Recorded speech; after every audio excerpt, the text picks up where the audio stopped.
Good evening, everyone. Tonight, as you've heard, is a celebration of Point's graduating class of 2026.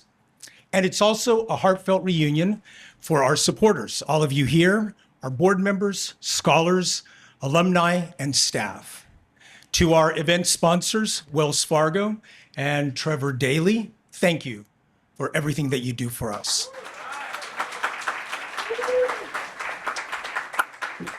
Wells Fargo has been supporting Point for 20 years and making a post-secondary education possible for hundreds of students across the country.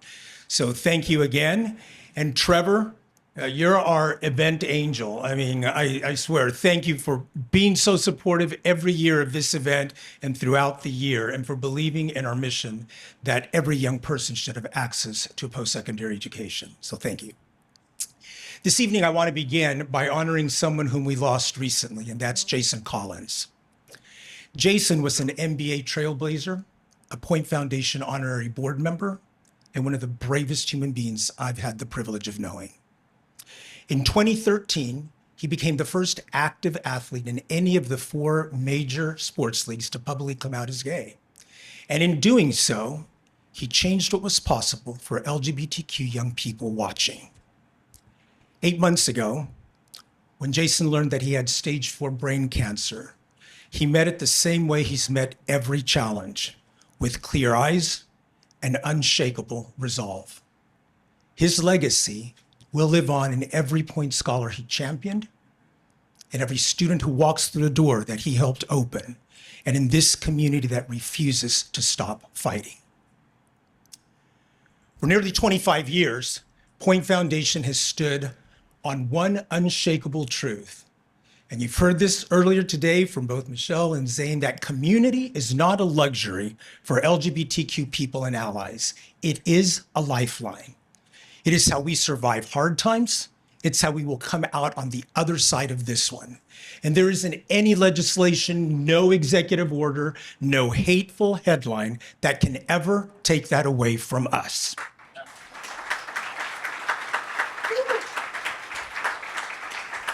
I'm not saying that everything is fine or pretend that is, because we know that it's not.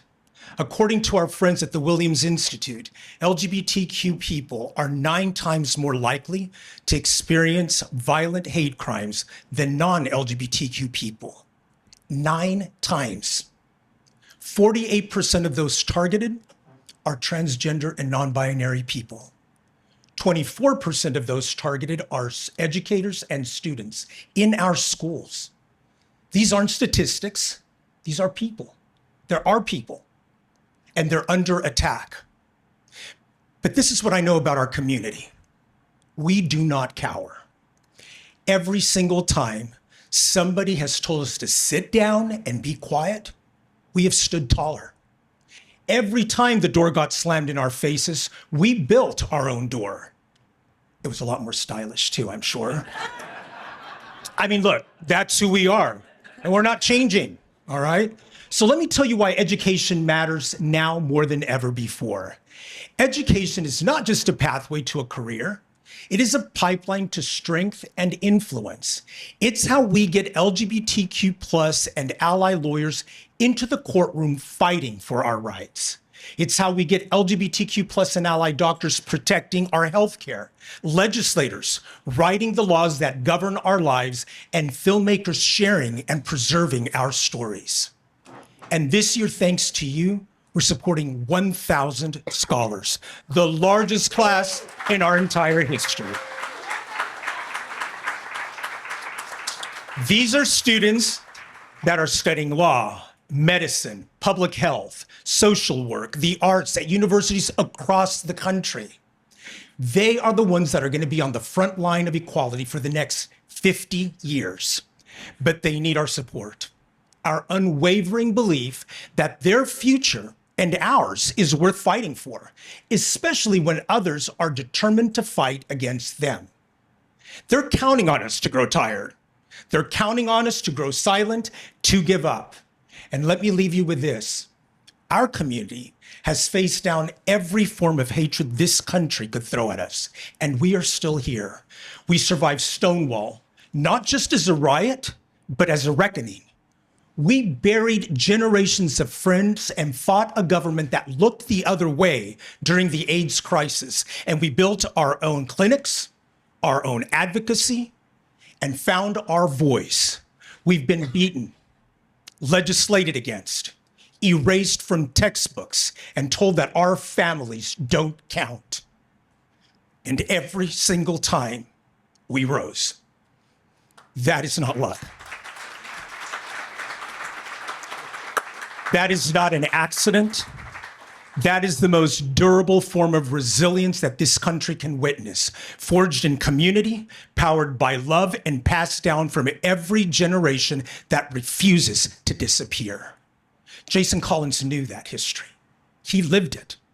And when the odds were stacked against him, he carried it forward with every ounce of strength that he had. We cannot let anyone convince us that this moment is too hard. We've survived harder. We can't let anyone convince us that our rights are too far gone to reclaim, because we've reclaimed them before. And we cannot let anyone convince us that the arc of history has stopped bending, because we are bending it. So to every person here, your presence is an act of courage.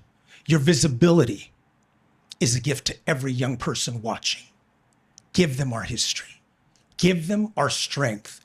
Remind them that this fight is not new, and neither is our ability to win. They've come for us before, and we're still here, and we're not going to go anywhere. Thank you.